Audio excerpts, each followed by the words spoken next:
Hello everyone welcome back to Raj talks. Bhagwat chapter 1 Rakshas Hindi മൂവിയാണ്. Direct OTT റിലീസായിട്ട് C5-ലെത്തിയ ചിത്രം.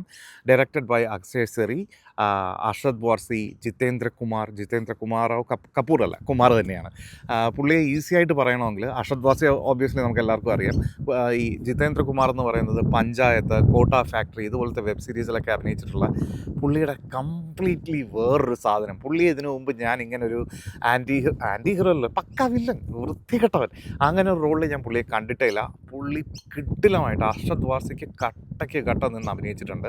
പടത്തിൽ ആരാണ് ഏറ്റവും കിടിലമായിട്ട് അഭിനയിച്ചതെന്ന് പറഞ്ഞാൽ 2 പേരുടെ പേരും പറയേണ്ടി വരും. ഈ പടം വെറും 2 മണിക്കൂർ 7 മിനിറ്റ് മാത്രം ദൈർഘ്യം. ഇനി ഞാൻ അങ്ങോട്ട് പറയുന്നതിൽ തീർച്ചയായിട്ടും സ്പോയിലേഴ്സ് ഉണ്ടാവും. സിനിമ കാണാത്തവർ തീർച്ചയായിട്ടും കണ്ടിട്ട് റിവ്യൂ കാണാൻ ശ്രമിക്കുക.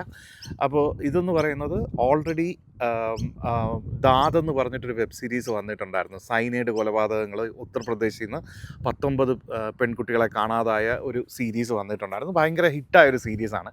അതിൻ്റെ ഒരു 2 മണിക്കൂർ വേർഷൻ എന്ന് വേണമെങ്കിൽ പറയാം. അത് തന്നെയാണ് ഒരു പക്ഷേ ഇതിൻ്റെ പോസിറ്റീവും ഇതിൻ്റെ നെഗറ്റീവും. കാര്യം വെച്ചാൽ നമുക്ക് കഥ ഓൾറെഡി അറിയാം, ഇതെങ്ങനെയാണ് ഫിനിഷ് ചെയ്യാൻ പോകുന്നതെന്നറിയാം. പക്ഷേ ഇതിൻ്റെ 2 മണിക്കൂറിലെ ഒരു ഷോർട്ട് വേർഷനായിട്ട് ഇവർ ചെയ്തപ്പോൾ അതിലൊരുപാട്, അതായത് ഫസ്റ്റ് ഹാഫിൽ തന്നെ ഏതാണ്ട് വില്ലനെ കോൺക്വർ ചെയ്ത് പിടിക്കുകയും അതിനെ ട്രേസ് ചെയ്ത് പോകുന്നതും എല്ലാം ഒരു രക്ഷയില്ല. ഭയങ്കര എന്താ പറയുക, നമ്മൾ ദാദ് കണ്ടവർക്ക് കൂടെ ഇതിനെ ട്രേസ് ചെയ്ത് പിടിക്കുന്നതിൻ്റെ ആംഗിൾസ് എല്ലാം കംപ്ലീറ്റ്ലി ഡിഫറെൻ്റ് ആണ്. പക്ഷേ കഥ എക്സാക്ട്ലി സെയിം. സോ അതുകൊണ്ട് നമുക്കിത് ആൻറ്റിസിപ്പേറ്റ് ചെയ്യാൻ പറ്റും. അടുത്തത് എന്താ സംഭവിക്കാൻ പോകുന്നതെന്നുള്ളത് നമുക്ക് നേരത്തെ അറിയാൻ പറ്റും. അതാണ് ഇതിൻ്റെ ഒരു പ്രശ്നമായിട്ട് എനിക്ക് തോന്നിയത്. ബട്ട് സ്റ്റിൽ ഇതിനെയൊക്കെ കവച്ച് വെക്കുന്നതും ഇതൊക്കെ നമ്മൾ മറക്കുന്നത് ഈ 2 പേരുടെ പെർഫോമൻസിലാണ്. അർഷദ് വാർസിയിലേക്ക് ഫസ്റ്റ് വരികയാണെങ്കിൽ പുള്ളി ഒരു എന്താ പറയുക, ടെമ്പർ ഇഷ്യൂസൊക്കെ ഉള്ള, അതായത് ഭയങ്കരമായിട്ട് ജസ്റ്റിസ് സെർവ് ചെയ്യണമെന്നുള്ള, ആൾക്കാർ മുമ്പിൽ വരുമ്പോൾ അവരെ അതനുസരിച്ച് ഡീൽ ചെയ്യുന്ന, റെസ്പെക്റ്റ് കൊടുക്കുന്നവരെ റെസ്പെക്റ്റ് കൊടുക്കുക.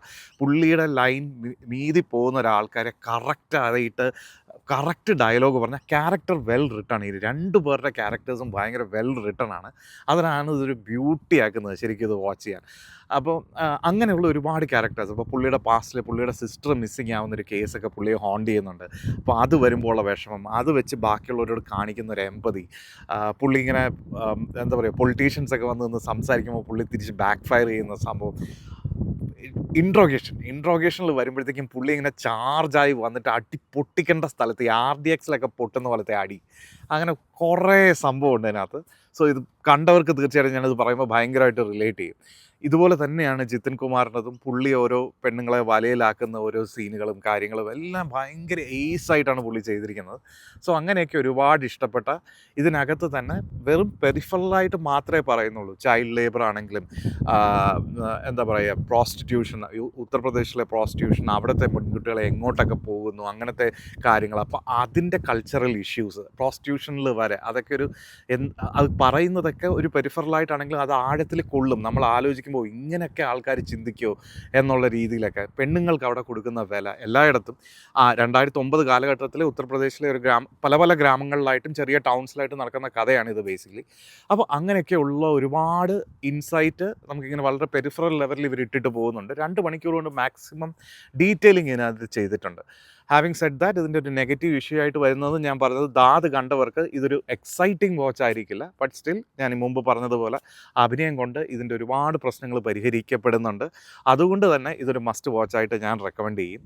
ഇതിനകത്ത് കുറേ മെറ്റഫർ എപ്പോഴും ഇത് പടം തുടങ്ങുമ്പോൾ അവിടുത്തെ ദസറ ഫെസ്റ്റിവലിൻ്റെ ഒരു എഴുതി കാണിക്കുന്ന ഇതിലെ ഒരു ഗ്രാഫിക്കൽ വർക്ക്സൊക്കെ ഉണ്ട്. അതിൽ നല്ല രസമുണ്ട്.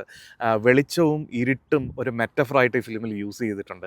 അതിൻ്റെ ചില വിഷ്വൽ സീൻസൊക്കെ ഉണ്ട്. അതൊക്കെ കണ്ട് തന്നെ മനസ്സിലാക്കുക, ഭയങ്കര രസമാണ്. ഒരേ സമയം വെളിച്ചവും ഇരുട്ടും കൂടെ ഉള്ള ഒരു ഷോട്ടൊക്കെ ഉണ്ട് ഒരു ജയിൽ റൂമിനകത്ത്.